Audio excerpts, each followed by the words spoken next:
all right, maybe I'm doing all right. 6 weeks of that campaign. Didn't have any money. This was not some $1 million race. This is actually how I met Matt Mowers at the time. Here was in high school, volunteering for campaign. And what's funny is I think I was the second or third race that you had worked on. Right? So we need more people like that in this party. So what I did was I took to the streets and I started going door to door. And in 6 weeks, with our merry band of volunteers, most of whom were in high school, we knocked on 16,000 doors. I met and talked with more than 50,000 voters. And in 6 weeks, without any television, without any slick mailers, we moved from 20 to 41% on election day. Now, I didn't win, but it shows that you can move a mountain with a little bit of determination and the right ideas. So we took that idea and said, if we started doing that, town to town, you get into Bloomingdale and you go door to door, you go to Pittsgrove and go door to door, you do it in Princeton and you do it in Monmouth Junction and you do it in East Brunswick, where we've got a shot at electing a mayor for the first time in a long time, and you do it the old-fashioned way, retail politics. Our message sells better one-on-one because we're talking to real people that are talking about kitchen table issues. They need to balance their checkbooks and they've got to make sure they've got enough money for the car payment. And now this looming thing of college is coming for many people, or retirement. These are real issues that the Republican Party has a solution to. But the only way we fix it is if we get through all the stuff going on in Trenton and start making major changes. But we've got to start at the bottom and build our way up. I'll leave you with a quick story. I read a book a few months ago by Peter Robinson. I don't know if you know who he is. He is a former speechwriter for President Reagan. And so Peter writes this book, and in the book, he retells one of the Gippers' favorite stories. And the story goes, Peter Robinson had a hand in writing the Tear Down This Wall speech, Mr. Gorbachev, right? So this is a guy that's accomplished and relatively famous. So he writes this book, and he said, this was the Gippers' favorite story. So you can picture President Ronald Reagan in this congenial way, putting his arm around his staffer and saying, I got a story to tell you. I'm not going to try to do an impression for you, so I'll just tell the story. You got it. Don't worry, I got you.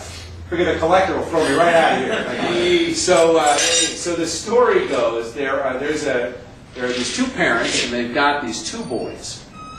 One boy, two young boys, they're brothers. One boy is the eternal optimist. He's positive about everything. There's always a silver lining. Everything is always good. The glass is always half full, and nothing could be wrong no matter what happens to him. He's smiling and positive.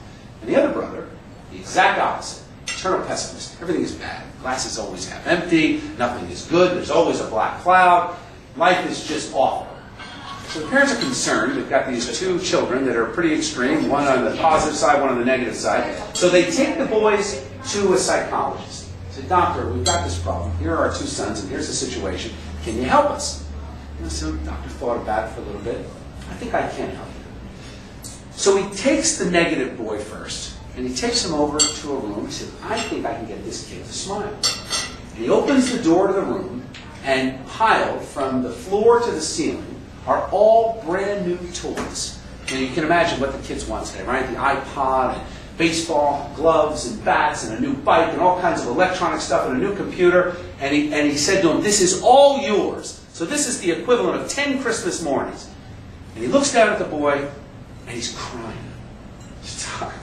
There's no way I can take any of this stuff. I'll probably get hurt on the bike, and I'd break a window with the bat, and I'll break the electronic stuff, and I wouldn't even know where to start. And the boy runs back to his parents crying.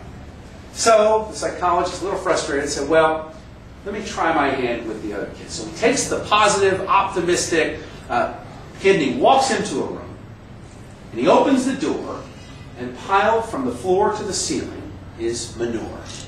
And it smells, and it's awful. And he thinks, I'll get at least a facial expression on this kid. So he looks down at the boy, and the boy's not there. And he looks up, and there he is on top of this huge, stinking mess. And he's digging. And he's throwing stuff everywhere. And he's digging. And he's got a big grin on his face. And the doctor yells up to him and says, son, what on earth are you doing? Get off of there. He said, Doc, no way.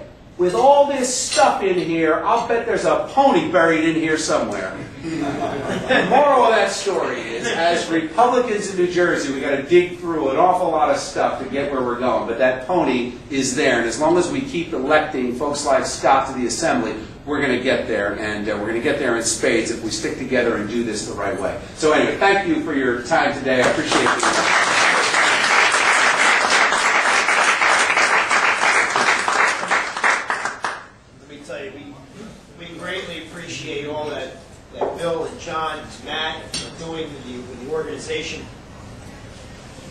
I know, they've come up very big to assist Bloomingdale this year. We really appreciate that. It's a community that we targeted at the beginning of the year to say that we can try to win these seats. It's a very achievable thing to do.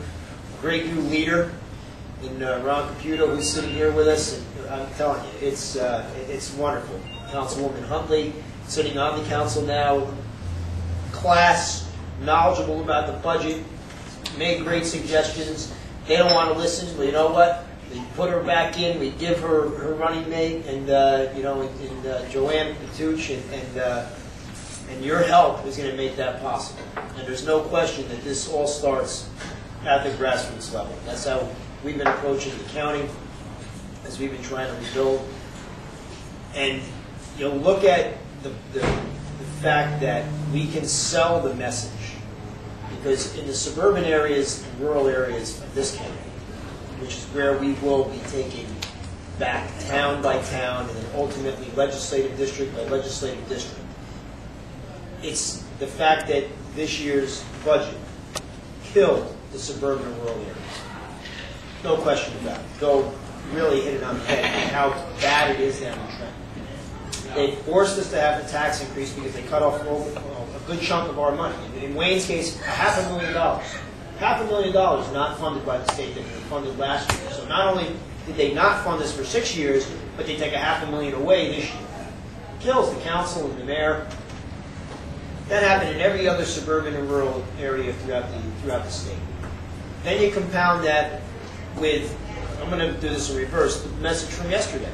The message from yesterday is all about giving, for example, $250 million to 1,000 mortgage holders in the cities.